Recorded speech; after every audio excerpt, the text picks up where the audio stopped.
Greetings, Eric Backer. Thanks for coming back to me. I'm a naturopath. Got a question from a subscriber who wants to know if she's got hyperchlorhydria or low stomach acid. She wants to know some of the signs, symptoms of that. So let's talk a bit about stomach function and about hyperchlorhydria. So I learned a lot on a trip I made to the States back in 2003 when I went to hear D.Alan speaking. Very interesting, Jonathan Wright now in Seattle. I've been practicing already for many years prior to that, but that 2003 trip really made me understand a lot more about stomach function.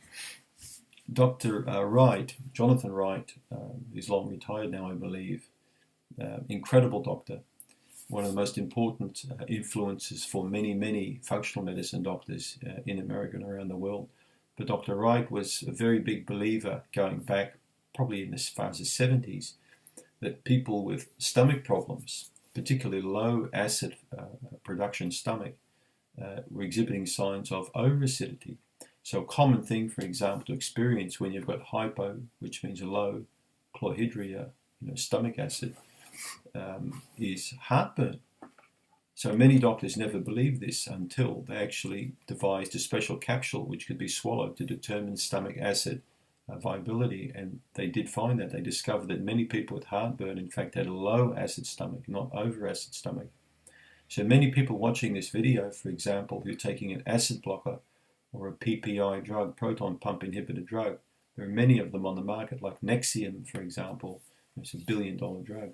Many people take these stupid drugs believing they've got too much acid in the stomach, or in fact they haven't got enough. So then when they take these drugs, they're in fact lowering their acid production even more, which creates huge fatigue problems and headaches and all sorts of digestive problems. So not a good idea. I'm not a fan at all of drugs for digestive system action. I think it's stupid. To me, it's like an American Express credit card, with 20-something% interest. Or if you go to these loan sharks, and you borrow $100 to pay a power bill or something like that. To me, that's stupid as well, dumb. Or borrowing money to pay loans. It's just crazy.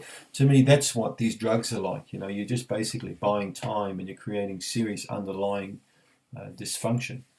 So it's not a good idea taking drugs for the GI tract, because in most cases they can be entirely fixed up. Anyway, let's look at the 5 key things. Right? If we're going to look at the 5 key signs and symptoms of hypochlorhydria, the first one's bloating and belching, so air coming up, burping, bloating. If your stomach's not functioning properly and you're eating food, it's not going to break that food down properly. So that food's going to sit there for quite a while, and it's going to cause a lot of gas and bloating in the upper digestive system, particularly when it tries to move down to the small intestine. Because you need a very good functioning stomach to create an excellent pancreatic enzyme output. So the pancreas is a gland that sits here in the middle of the body, and its aim basically is to help to produce more enzymes to help to really improve the breakdown of the food. And it relies on a very nice acid mixture coming from above to convert its enzymes from an inactive to an active form. I've discussed this in other videos. So if the stomach has got the pH a little bit too high, not low enough, so i.e. it's not acid enough, it's going to create a problem with the pancreas. And this is where indigestion comes in, and discomfort in the middle of the body, and also sometimes feeling a little bit like crappy here, So the stomach is a little bit higher up. Now people often get confused and they say, my stomach doesn't feel good, my stomach. Well, unless you come from another planet, or an android or one of these AI creatures, your stomach usually doesn't sit down here. Your stomach sits up a bit higher up, about here. Okay. In fact, many people with stomach problems think they've got a heart attack. Many guys end up in the emergency room with indigestion, thinking they're having a heart attack, because it's in a similar region. So if the stomach's pH is not right, indigestion occurs very easily, particularly after a meal. Second one is heartburn. So heartburn very much occurs with low acid stomach. In fact, it's a red flag for this condition. Eating a high protein food, for example, or a high fat food going into the stomach with low acid can create major pain and problem. Major heartburn for people. We're going to talk in a minute after, at the end of the video, on a couple of different tips and tricks you can do to find out if you've got the right acidity in the gut. The third one is indigestion. Right? Indigestion. So indigestion can be a terrible symptom. You can be sitting there and have a lot of pain. Indigestion can come anywhere from here right down to lower down as it travels through the small intestine. It's not broken down properly. It can sit there like a lump. And of course, people with indigestion often get gas. It's a little bit like a backfire in a car if the combustion's not good. And then, of course, you're going to get a backfire through the tailpipe, which is like farting or producing gas. Okay, so indigestion comes often and is related with bloating and belching. So many people with bloating end up with indigestion. Those two symptoms go together. The fourth one is undigested food particles in the stool. So have a good look at the stool regularly to make sure that you're digesting food properly and you're excreting waste. You're not excreting undigested food. That could mean you're not chewing food properly. And poor chewing leads to poor pooing. Right? Dr. Gaby at the conference in 2003 had a saying, small stools, big hospitals, big stools, small hospitals. Think about it. So the fifth one, and of course undigested food, number 4, that comes from poor acid. So you're not breaking food down properly. So make sure you chew very well, because that will significantly help. Even with a low pH stomach or high pH stomach, it will help break that food down further, more easily in the gut. Eating food while being on technology is not a great idea. So the fifth one is the flow-on effect of all of these problems: fatigue, tiredness. If the engine's not working properly and you can't get gas to properly in the engine and have good combustion, you're not going to get power to the wheel. So you're going to have a car that misfires, that stalls, that lacks power until it gets tuned up. In your case, tuning up isn't grabbing hold of a component, throwing it out and putting a new spark plug in. In your case, it's going to understand that we need maybe some digestive enzymes for a while. We need to chew food properly. We need to select the right foods. We need to eat in low-stress environments. These things are all going to significantly help to stop the fatigue as a flow-on effect. Candida is often a consequence of hypochlorhydria or poor functioning stomach. Candida can thrive easily in a stomach that's not functioning properly. It can be taken in through food. It can be there already in the GI tract and flourish when the gut becomes dysfunctional. Same with bacteria, same with parasites. Having a very powerful acid stomach will almost ensure that if a parasite gets in there, it's going to die before it has a chance to get further down. Rectal itching is another symptom I see with some people.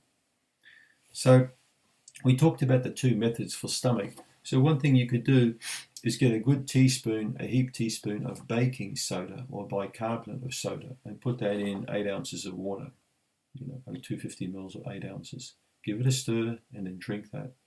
Now you should notice,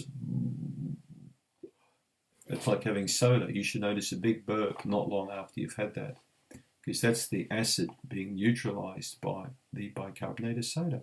Exactly what the pancreas will do when it squirts bicarbonated soda into the small bowel. All right? You'll notice sometimes healthy people who have a meal chew it, swallow it, and not long after, it could be 10, 20, 30 minutes after, they can have a couple of burps here or there, and that's that bicarbonate of the pancreas neutralizing stomach acid. It's not uncommon. Healthy people will have that quite often. So you will have a burp with bicarbonate not very soon after you've swallowed that. That's a healthy gut. If you don't have any burping with bicarb, it could be a big problem. It could be, lack of stomach acid.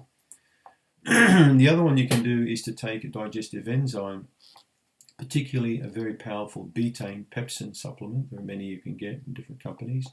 And take a capsule, and then with each succeeding meal, increase by 1 capsule, 1 capsule. So for example, for breakfast this morning I could take 1 capsule. For lunch today I could take 2.